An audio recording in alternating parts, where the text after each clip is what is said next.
Now, Islam's holiest book, the Quran, it describes God's messenger first preaching tolerance and then preaching violence in his career.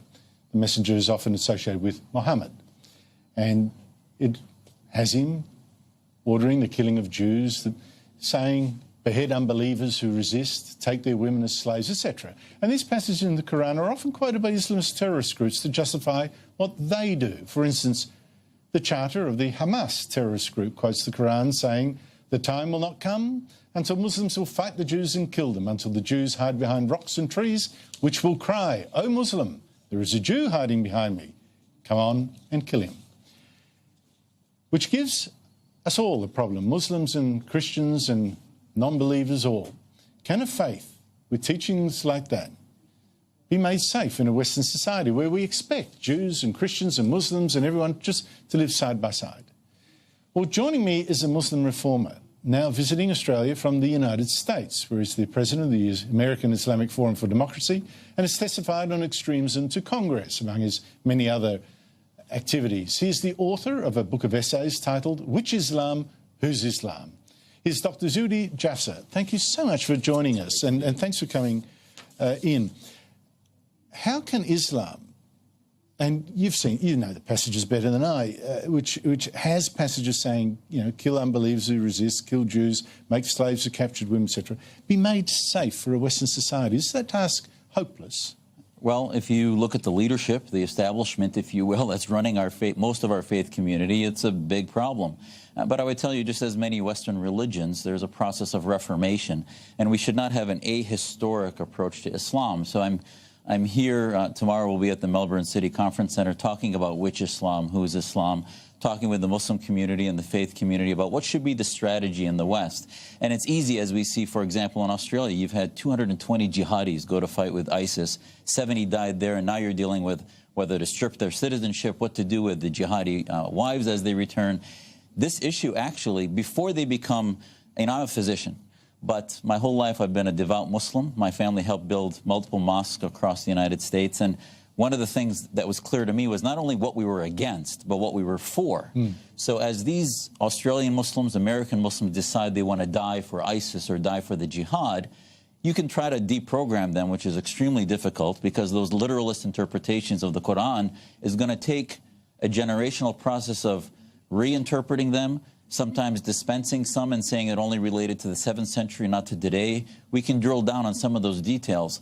But at the end of the day, what will they die for? I joined the U.S. Navy and served for 11 years because the only thing I'd ever die for is our American identity, our Constitution, and the legal right to be free as an individual. The Sharia state, wherever it exists, so who is the enemy of the West? It's not only radical terror groups, but the cauldrons that brew them. The Saudi Wahhabi state, the Islamic Republic of Pakistan, the Islamic Republic of Iran, all of these Islamic states have an identity that inculcates sort of a Sharia supremacism. And until we as a Muslim community separate mosque and state and begin to develop Muslim identity separate from the flag of the state, we're never going to defeat radical Islam. There are, in fact, as you say, there are actually two struggles here. One is to divorce church and state, which Christians have managed to do since the Vatican lost its papal states. But the other is you look at the Quran and you see these exhortations to violence. And someone like the Islamic State will behead people and they'll say, you know, they'll issue a statement, as the Quran says, How? It's all very well to say reform that, but how do you do it when you've got a Quran that is said to be dictated by God to the messenger himself? Well, listen, you're reading interpretations, which are English translations. So, for example, the Quran allows polygamy, and yet I've never met a Muslim married to more than one wife because we've modernized and said that doesn't apply anymore. In America, that's true. Well, right, and Syria, my family, my grandfather was a Sharia court judge. My other grandfather was a politician who tried to work for democratization in Syria, but they were oppressed and tortured by the regimes there. So part of the Arab Spring, as much as it turned into a disaster in many ways, is one of the only processes. If you're ever going to defeat theocracy and autocracy in the Muslim world, we have to have a strategy in the West. Your Muslim community here can do things we just can't do anywhere else. So we have to have a tough love, which is, in America, we're seeing now with Congresswoman Ilhan Omar, an infantilization of her, where she's being treated in a way that is childish and patronizing, rather than holding her up to the standards of human rights, standards of equality of women, treatment of Jews. Her anti-Semitism is being tolerated by the left. And this battle, by the way, you'll see the left is negating, in your country and ours, the value of patriotism, the value of our identity. And our Muslim Reform Movement has a one-page declaration that has principles that you can use, that we have leaders in Canada and Europe and in America that believe in, that can thus begin to bring back what Australian identity means to counter-radicalize. Look, you make great points, but the point here for me is, one, you've got what is said to be the Word of God, and you say, well, it's a literal, but that is what a faith is based on, this document. When you're looking at the Quran, you're reading these things about how you should treat Jews, etc., etc. What's going through your mind? What do you believe in if you don't believe in that? On the front of our website, Andrew, it says, be critical of your own kin, speak for truth and justice, even if it is against your own. That's from the Quran. So the question is, in the Bible, it says, render unto Caesar what is Caesar and unto God's what is God's. It took the West 1,789 years until you had a country based on a constitution that recognized that fact. Except those words are in the Bible. This is the whole point. If you ever look at Muhammad, in his actual career, he was killing people. He was actually doing what the Quran suggests he should do.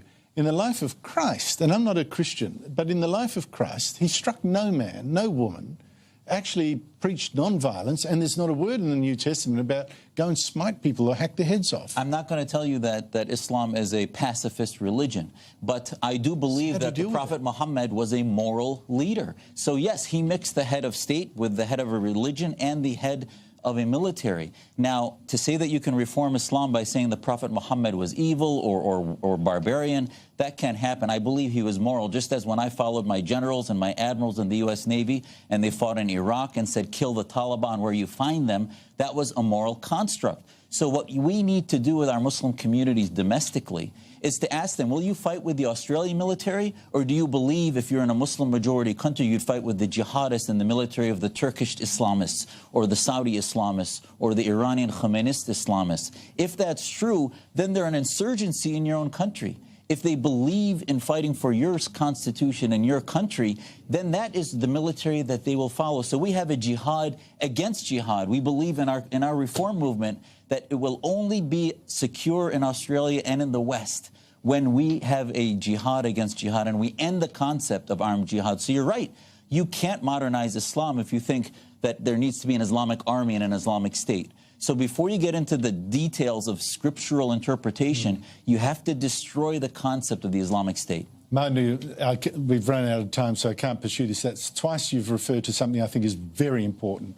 The challenge isn't just from Islam. The challenge is also in affirming what is good about your own society. And, you know, it's like the defences are being rotted out from inside. And that's why I'm a conservative and a liberal, because I believe that's the point of view to do that. We are absolutely at one on that. Zuhdi Jasser, where can people hear you on your tour? Our website is aifdemocracy.org. Tomorrow aifdemocracy.org. We'll be at the Melbourne City Conference Center tomorrow, having a panel, a conversation with the Melbourne community. Don't miss it. 7:30. I'll try to put that on my blog tonight. Thank you. Thank you so much indeed for your time. God bless. After the